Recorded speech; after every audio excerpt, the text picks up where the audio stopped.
So why? Why is that?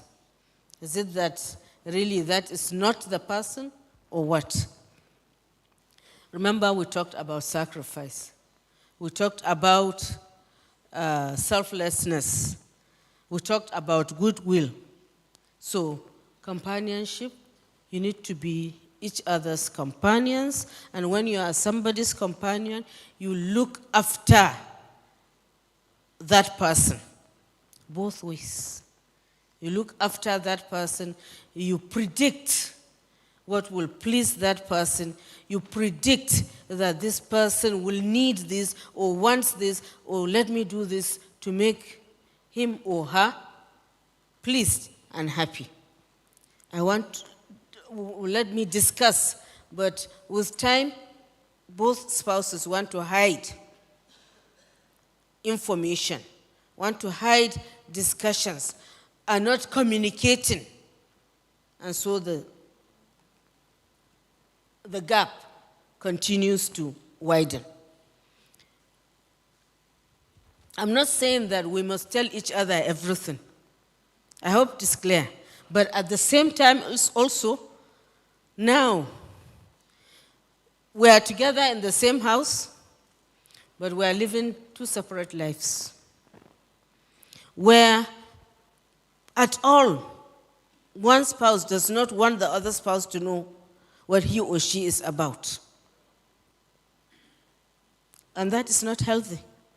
That is not an Islamic family that we're existing in, because the man and the woman are supposed to be the basis of that family that will procreate children, train them effectively, and they will become the basis of another family, inshallah.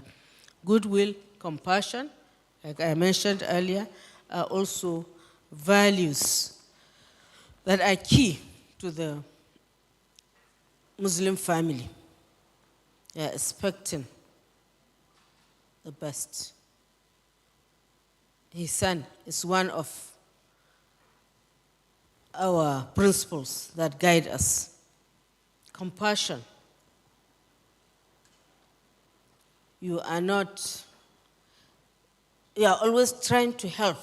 You are always trying to see, not to expose the weakness of your spouse or of your partner.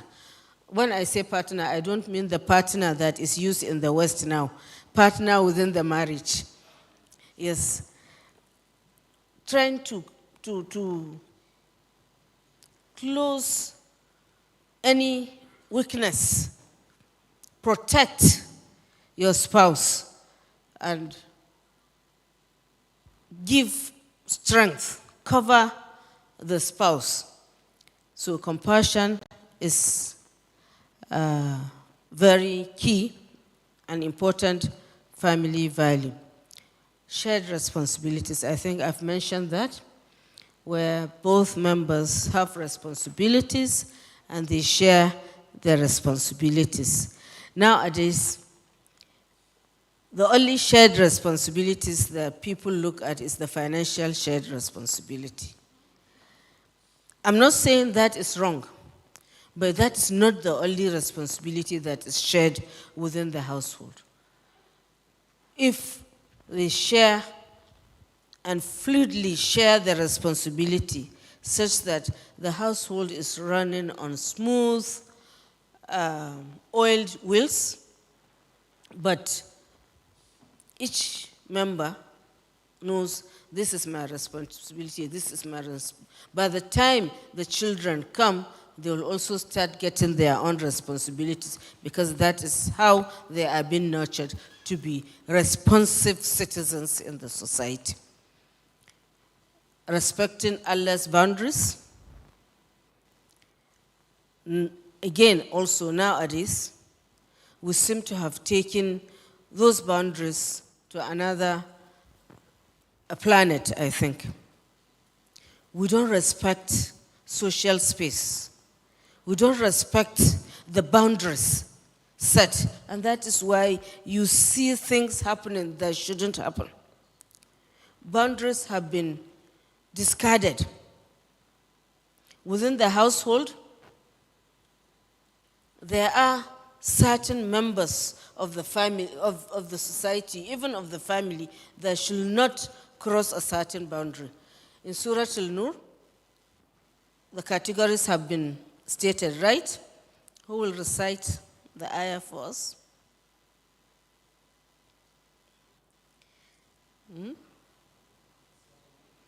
The categories of those that we can marry, those that we cannot marry, and those that we cannot marry are what? Are what? Mahrams. So, not non-mahrams. Yes. And as a result, they cannot cross a certain boundary in our houses. In our, within, Is another class taking place? Assalamu alaikum. Okay. So we cannot, they cannot cross a certain boundary. But now you will see cousins relating freely. And when you talk, it's my son, my daughter, or my cousin. But they can marry each other. Therefore, they cannot relate freely, right? There are certain boundaries. Are we coming across?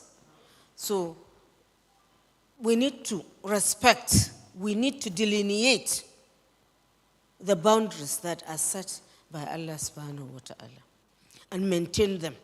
And for every person coming into the house, for every person that we engage in, to know and to understand and to respect such boundaries. In the way we relate,